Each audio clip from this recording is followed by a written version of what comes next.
The bombing of Dresden, a devastating chapter in World War II.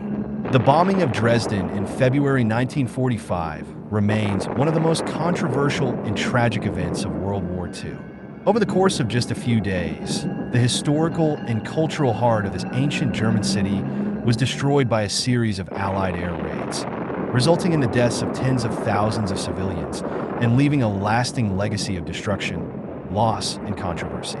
As World War II neared its conclusion, the once thriving city, known for its art, architecture, and history, was transformed into a smoldering ruin. While the Allied powers claimed the attack was militarily justified, the sheer scale of civilian casualties and the destruction of a largely undefended city led to intense debate both at the time and in the years that followed. The bombing of Dresden and the firestorm that followed became symbolic of the moral complexities of war, the cost of victory, and the blurred line between military necessity and civilian tragedy.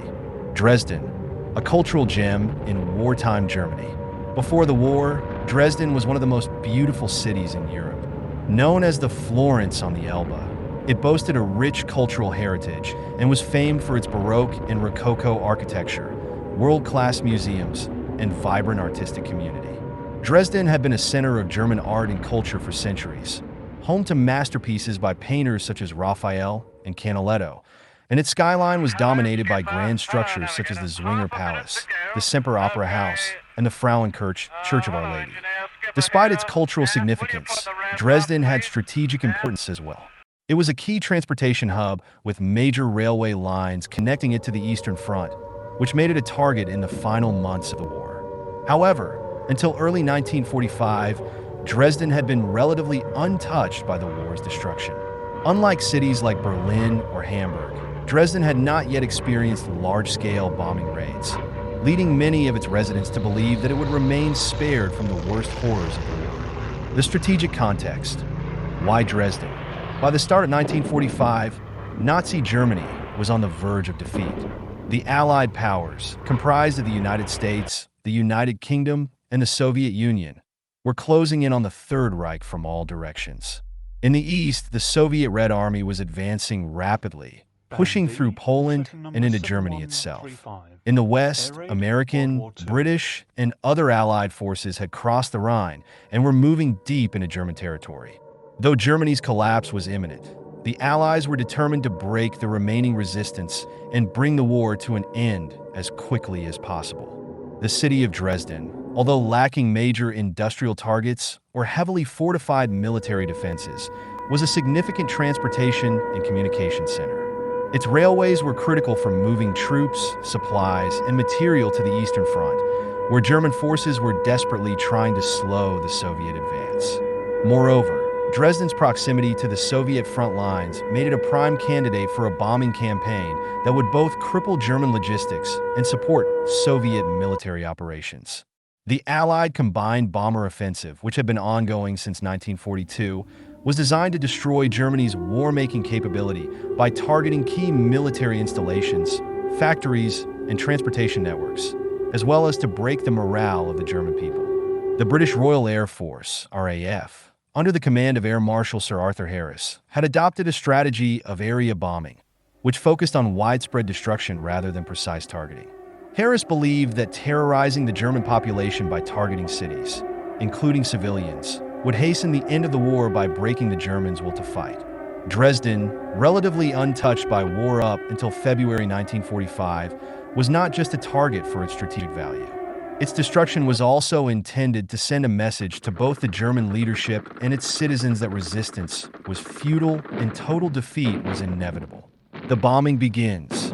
On the night of February 13th, 1945, the people of Dresden were about to experience a horror beyond anything they had imagined. As night fell, the city's residents carried on their lives, with many unaware of the looming threat. The war seemed distant, with the front lines far away and the city's cultural treasures still largely intact. But the situation would change drastically over the next few hours.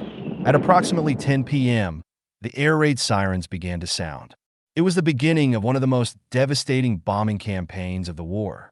Over the course of 3 days, the city would be bombed by nearly 1,200 British and American aircraft, which dropped more than 3,900 tons of high explosive bombs and incendiary devices. The first wave of the attack came from 796 British Lancaster bombers of the RAF's Bomber Command. Their objective was to create maximum chaos and destruction, beginning with the city center and spreading outwards. The bombers carried a mixture of explosive and incendiary bombs designed to maximize destruction. The high explosives would blast apart buildings and infrastructure, while the incendiary bombs would ignite massive fires that would spread uncontrollably. The initial wave of bombs fell on Dresden just before 10:30 p.m. The city's defenses were almost non-existent. There were no significant anti-aircraft batteries, and very few fighter planes were available to defend against the attack. The first wave of bombing laid the groundwork for what would soon become a catastrophe. Buildings collapsed, streets were torn apart, and fires began to rage throughout the city. But the true horror came in the early hours of February 14th, when the second and third waves of bombers arrived. These follow-up raids targeted the areas already damaged by the first wave, compounding the destruction. The fires from the first wave combined with the new incendiary bombs to create a phenomenon known as a firestorm, an intense, all-consuming inferno that created hurricane-like winds, drew in oxygen, and turned the entire city into a furnace. The flames reached temperatures of up to 1,500 degrees Celsius, 2,732 degrees Fahrenheit, melting everything in their path. Entire neighborhoods were reduced to ashes, and civilians who sought refuge in basements and bomb shelters found themselves trapped as the firestorm raged above them, consuming all the oxygen. Many suffocated, burned, or were crushed by collapsing buildings. The firestorm was so intense that it created winds powerful enough to pull people into the flames. The attack continued throughout the night and into the next day. On February 14th, American bombers from the U.S. 8th Air Force conducted a series of daytime raids, targeting the city's railway yards and industrial districts. Although these attacks were more focused on military targets, they added to the general destruction and chaos. The aftermath: death, destruction, and controversy. By the morning of February 15th, Dresden was a shattered city. The once beautiful Florence on the Elbe had been reduced to a sea of smoldering ruins. Tens of thousands of civilians had died. Exact numbers are difficult to determine, but estimates range from 25,000 to 35,000 people, with some claiming higher figures.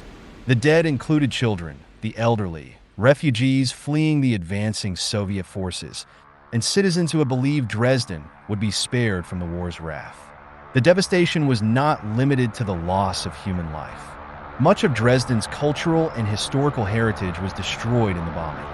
Landmarks such as the Frauenkirche, the Zwinger Palace, and the Semper Opera House were heavily damaged or completely destroyed. Priceless artworks and artifacts were lost forever, and the city's identity as a cultural and intellectual center was shattered. The bombing of Dresden immediately became the subject of fierce debate. Many critics argued that the attack was unnecessary, as Germany was already on the brink of defeat and Dresden had limited military value. They saw the bombing as a cruel and inhumane act of vengeance, designed to terrorize the civilian population rather than achieve any meaningful military objective.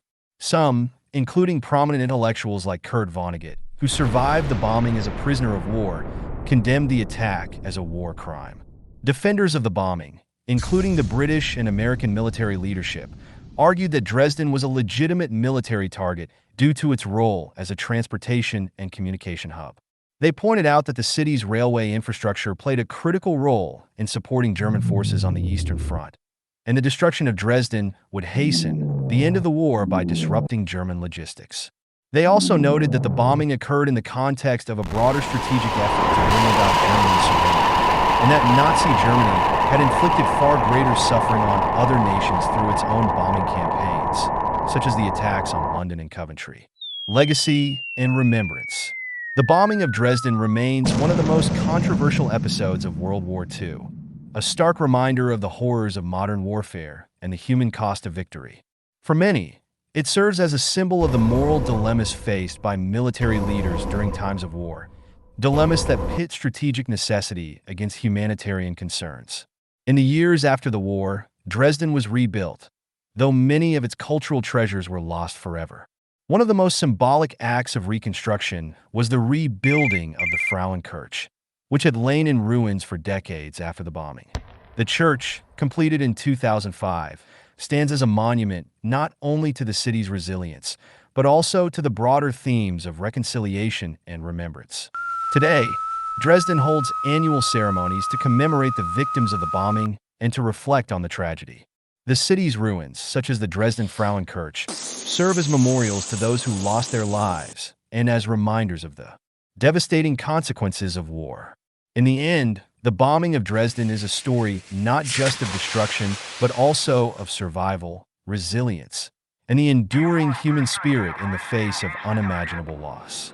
It is a lesson that resonates across generations, that even in the midst of war, the value of life and culture endures, and the choices made in the heat of conflict can have lasting consequences that shape the course of history.